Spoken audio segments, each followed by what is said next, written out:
आज मैं आपके साथ शेयर करूँगी वो किचन हैक्स जो हमारी इम्यूनिटी को कम करते हैं। ना केवल वो किचन हैक्स क्या है, हम क्यों करते हैं, और उसके ऊपर वो छोटे छोटे से एक्सपेरिमेंट जिसको करके मैंने ये समझा कि वो किस तरह से न्यूट्रिशनल वैल्यू को या उसकी हेल्थ प्रॉपर्टीज़ को कम कर रहे हैं, वो एग्जाम्पल्स, वो छोटे छोटे एक्सपेरिमेंट्स भी आपको बताऊंगी। नमस्कार दोस्तों, मैं प्रियंका प्लास्टिक रोटी में आपका स्वागत करती हूँ। प्लास्टिक रोटी इंडिया का पहला zero waste lifestyle channel. Zero waste जाने का सबसे बड़ा फ़ायदा मुझे ये हुआ कि मेरी और मेरी फैमिली की हेल्थ इम्प्रूव हुई, और वही चीज़ें मैं आज आपके साथ शेयर करने जा रही हूँ। और उसमें जो सबसे कॉमन चीज़ है, हफ्ते का मील प्रिपरेशन में सब्जियों को काट के रख लो, लहसुन, अदरक, प्याज, टमाटर, इन सब की प्योरे बना के रख, और जब ज़रूरत हो तो इन्हें यूज़ कर लो। और इससे भी सिंपल, बाज़ार से ये रेडी टू यूज़ प्योरेस ले आओ और यूज़ कर लो। अगर आप बाज़ार के यूज़ कर रहे हैं तो प्लीज़ उनके इंग्रेडिएंट्स ज़रूर पढ़िएगा। 90% सच उन्होंने, हर कंपनी ने अपने प्रोडक्ट के ऊपर लिख के दिया होता है, पर अगर हम ही ना पढ़ें तो उसमें उस प्रोडक्ट की कोई गलती नहीं है, गलती हमारी है। 10% मैं इसलिए बोल रही हूँ क्योंकि अभी भी वो कंपनीज कुछ ऐसी चीज़ें यूज़ करती हैं जो उन्हें नहीं यूज़ करने चाहिए, जो इंडियन स्टैंडर्ड्स के अकॉर्डिंग बैन हैं या इलीगल हैं। वो सच्चाई तभी बाहर निकलती है जब फूड इंस्पेक्टर उन प्रोडक्ट्स को लेके जाता है और लेबोरेटरी में टेस्ट करवाता है। पर 2-4 महीने में वो भी खिला पिला के पैसे चीज़ों को दबा दिया जाता है। पर हमें ये चीज़ नहीं भूलनी चाहिए। अगर आप फ्रेश भी बना रहे हैं तो भी ये चीज़ सही नहीं है। भगवान ने हर चीज़ को उसकी बेस्ट पैकेजिंग में भेजा है, जिसमें वो अपनी न्यूट्रिशनल वैल्यू को सबसे ज़्यादा अच्छे से रिटेन कर सकता है, सबसे ज़्यादा अच्छे से। इसकी आसान सी एक एग्जांपल अगर मैं आपको दिखाना चाहूँ तो ये सेब आधा कटा हुआ, हम सभी जानते हैं कि सेब काला क्यों हुआ, क्योंकि ये ऑक्सीडाइज्ड हो गया है, इसकी न्यूट्रिशनल वैल्यू कम हो गई है। और इस सेब का बेस्ट लेने का सबसे अच्छा तरीका यही है, इसको उसी समय काटो, छीलो, खाओ, ख़त्म करो। जितना रखोगे न्यूट्रिशनल वैल्यू उतनी कम होगी, सेब उतना ज़्यादा काला होगा। और यही सिद्धांत इस लहसुन पे, इस अदरक पे, इस मिर्ची पे, हर चीज़ पे जाता है। आप अगर इन चीज़ों को काट के, छील के, इनकी प्योरे बना के रखेंगे तो इनकी न्यूट्रिशनल वैल्यू रिटेन नहीं होने वाली है। अगर आप खाना सिर्फ जीभ के स्वाद के लिए खा रहे हैं तो बिल्कुल सही है, आप वैसा टाइम बचाने के लिए कर सकते हैं। पर अगर आप ये सब चीज़ें इसलिए काट के रख रहे हैं कि आपको उस खाने की न्यूट्रिशनल वैल्यू भी मिले और आपकी हेल्थ भी सही रहे, तो प्लीज़ इन ट्रिक्स को मत यूज़ कीजिए। सेकंड, ठंडे में गर्म मिक्स करना।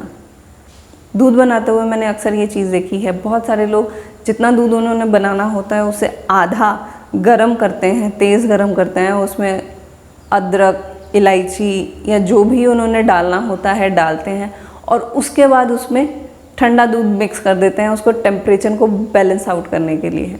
प्लीज़ प्लीज़ प्लीज़ ऐसा बिल्कुल भी मत कीजिए। इससे सबसे पहले जो चीज़ ख़त्म होती है वो है उस चीज़ की न्यूट्रिशनल वैल्यू। जब आप ठंडे दूध में गर्म दूध मिक्स करते हैं तो सबसे पहले उसकी न्यूट्रिशनल वैल्यू ख़त्म होती है। इस चीज़ को सिंपल एक एक्सपेरिमेंट करके देख सकते हैं। आप रात को दही जमाते हुए दूध बिल्कुल ऐसे ही गर्म कीजिए, आधा गर्म किया और आधा उसमें ठंडा किया और उसकी दही जमाइए। अगले दिन जब आप उसकी दही खाएंगे तो दही के स्वाद में आपको फ़र्क साफ दिखेगा। वो आप डेली जैसे दही खाते हैं उसका स्वाद वैसा नहीं होगा, हल्का सा फ़र्क ज़रूर होगा। और वो हल्का सा फ़र्क आपको ये बताने के लिए काफ़ी है कि उसकी न्यूट्रिशनल वैल्यू कम हुई है। हमारी जीभ सबसे अच्छी लेबोरेटरी है, जिसे हम स्वाद बोलते हैं, एक्चुअली में वो उसकी न्यूट्रिशनल वैल्यू है जो उसके स्वाद के तौर पे हमें महसूस होती है। तो ठंडे में गरम मिक्स मत कीजिएगा। सब्जी बनाते हुए भी यही सिद्धांत है। मैं अक्सर दाल बनाते हुए ये गलती करती थी कि मैं ठंडे पानी में ही दाल को डाल देती थी, पानी को गर्म होने का वेट नहीं करती थी और उसमें दाल डाल देती थी। पर इस बार जब मैं अपनी सासू माँ के साथ थी तो उन्होंने मुझे समझाया कि अगर पानी अच्छे से गर्म हो तब हम दाल डालें तो दाल का स्वाद और भी ज़्यादा अच्छा आता है। और अगर आपकी ये समस्या है कि गर्म दूध को फिर ठंडा करने में बहुत ज़्यादा परेशानी होती है तो उसके लिए एक बहुत अच्छी ट्रिक है कि आप इस तरह से कोई बड़ा बर्तन लीजिए, उसमें पानी डालिए और उसके ऊपर वो दूध का बर्तन रख दीजिए।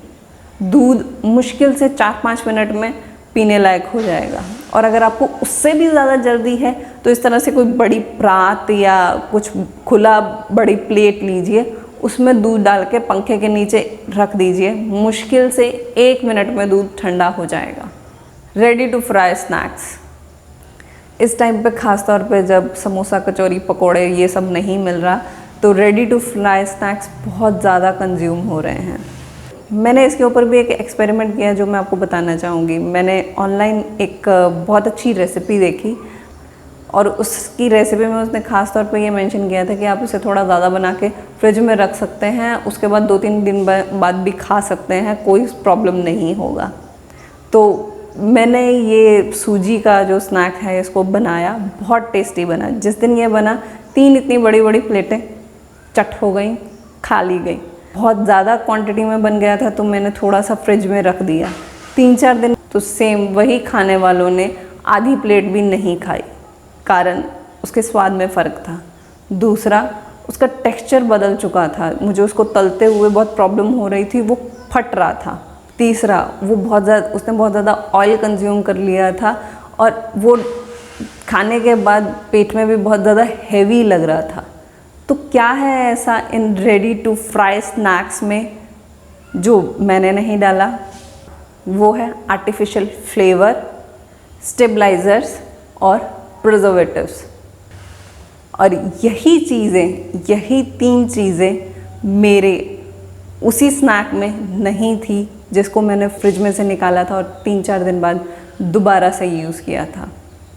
कंपनी सच्चाई बताती हैं अपने प्रोडक्ट्स की, पर अगर हम ही इंग्रेडिएंट्स ना पढ़ें तो गलती उनकी नहीं, हमारी है। कंपनी कोई भी नया स्नैक निकालने से पहले बहुत सारे एक्सपेरिमेंट करती है और वो एक्सपेरिमेंट किचन में नहीं, लेबॉर्ट्रीज़ में होते हैं। इन लेबॉर्ट्रीज़ का ही रिज़ल्ट है ये artificial flavour, colour, preservative, stabilisers. और अगर आपको किचन से खाना है, किसी लेबॉर्ट्री से नहीं, तो बेटर है आप इन रेडी टू फ्राई स्नैक्स को अवॉइड कीजिए। अपना टाइम बचाने के लिए हम बाहर से दूध, दही, पनीर, मक्खन ऐसी बहुत सारी चीज़ें लेके आते हैं। इनमें भी वही सब विलन्स हैं जो इससे पहले वाली चीज़ों में थे। प्रिजर्वेटिव, आर्टिफिशियल कलर, फ्लेवर और स्टेबलाइज़र्स। इसकी एक सिंपल सी एग्जांपल मैं आपको बताती हूँ। हमारे घर में जो हम लोग मक्खन निकालते हैं, जो घर में निकालते हैं, बाहर वाला नहीं, जो घर में मक्खन निकालते हैं, उसमें और बाहर वाले मक्खन में एक सिद्धांतिक फ़र्क सिर्फ इतना है कि इसमें लस्सी या जिसको हम बटर मिल्क, छाछ या मट्ठा होता है, जो ये बाज़ार वाले मक्खन में नहीं होता है। अगर मक्खन में से दही, छाछ या मट्ठा, इसे जो भी कह लें, ये निकाल दिया जाए तो वो ही चीज़ घी में बन जाती है। और ये बाज़ार वाला मक्खन ना घी होता है ना मक्खन होता है, ये कुछ और ही होता है। और यही बटर मिल्क या छाछ या मट्ठा इस मक्खन की शेल्फ़ लाइफ को कम करता है। और इसी शेल्फ़ लाइफ को रिटेन करने के लिए, उसको 1 हफ्ते से 6 महीने करने के लिए इसमें प्रिजर्वेटिव्स, आर्टिफिशियल कलर, फ्लेवर सब डाला जाता है। इंग्रेडिएंट्स पढ़िए, सब सच्चाई आपको वहाँ पे मिल जाएगी। मैं ये नहीं कह रही हूँ कि वो प्रोडक्ट नकली है, पर मैं ये कह रही हूँ वो प्रोडक्ट जिस स्ट्रक्चर में अब आ चुका है वो हमारे बॉडी को समझ में नहीं आता है। सेकंड चीज़, उसको उस कंडीशन में सस्टेन करने के लिए, रिटेन करने के लिए जो स्टेबलाइज़र्स या प्रिजर्वेटिव्स उसमें डाले, वो हमारी बॉडी में सिर्फ़ और सिर्फ एक्यूमुलेट होते हैं, जो बाद में बहुत सारी बीमारियों के कारण बनते हैं। प्रिजर्वेटिव्स के ऊपर मैंने एक डिटेल वीडियो बनाई हुई है जिसका लिंक आपको नीचे डिस्क्रिप्शन में या फिर आई बटन पे मिल जाएगा। आप ज़रूर देखिए उसे, ताकि आप समझ सकें कि प्रिजर्वेटिव्स हमें क्यों नहीं कंज्यूम करने चाहिए और वो हमारी बॉडी को किस तरह से नुकसान पहुंचाते हैं। और दूसरा, जब आप फ्रेश चीज़ें खाएंगे आपको उसका साफ असर आपकी बॉडी के ऊपर दिखेगा। और तीसरी सबसे बड़ी चीज़, प्लास्टिक वेस्टेज भी कम होगा और इससे मुझे बहुत ज़्यादा खुशी होगी। सबसे ज़्यादा यूज़ होने वाला हैक माइक्रोवेव। मैं माइक्रोवेव बिल्कुल यूज़ नहीं करती हूँ। क्यों? क्योंकि ये खाने को इक्वली गर्म नहीं करता है। आपका नीचे से खाना ठंडा रहता है और ऊपर से खाना गर्म रहता है, तो ये एक बहुत बुरी ऑप्शन है। अगर आप खाने को सिर्फ गर्म करने के लिए माइक्रोवेव यूज़ कर रहे हैं, खाना पकाने के लिए भी हमारे पास और बहुत सारे तरीके हैं। माइक्रोवेव सिर्फ 20 या 25 साल पहले ही आया, इससे पहले ये था ही नहीं। पर हम लोग खाना पिछले 5000 साल से भी ज़्यादा समय से पहले बना रहे हैं।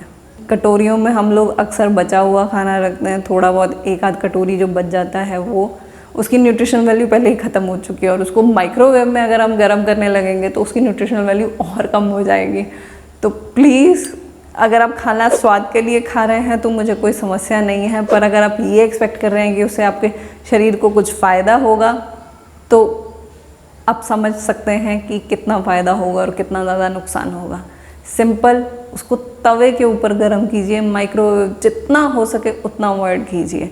माइक्रोवेव के ऊपर बहुत सारी आपको डिटेल स्टडीज़ मिल जाएंगी जिसके ऊपर इसके नुकसान ज़्यादा दिखते हैं और बेनिफिट्स बहुत कम। और बेनिफिट जो हैं वो एक कि इसमें गर्म करना बहुत आसान रहेगा, वो मैं आपको बता रही हूँ। रोज़ हमारे घर में चपाती बनती ही है, तवा गर्म होता ही है, तो उस तवे के ऊपर अगर ये रख दिया जाए तो आराम से गर्म हो जाएगा। का कोई अलग से बर्तन भी ख़राब नहीं होगा, और जो स्टील की कटोरी में या इसमें है उसमें खाना जलेगा भी नहीं, क्योंकि लोहे का जो तवा है उसको एक मोटा बेस देगा, और ये डायरेक्ट ना होके इनडायरेक्ट हीटिंग है तो खाना लगेगा भी नहीं नीचे। अगर आप अभी तक ये वीडियो देख रहे हैं दैट मीन्स कि मैंने आपको कुछ अच्छी इन्फॉर्मेशन दी है। तो अगर आप इस चैनल पर नए हैं प्लीज़ सब्सक्राइब ज़रूर कीजिएगा, बेल नोटिफिकेशन ज़रूर दबाइएगा, और इसे जितना ज़्यादा हो सके उतना ज़्यादा लाइक, शेयर और कमेंट कीजिए आपको जो सबसे ज़्यादा अच्छी ट्रिक लगी। अगर हम वाकई इस पैंडेमिक में अपनी हेल्थ को बचाना चाहते हैं तो लाइक, शेयर, कमेंट बनता है।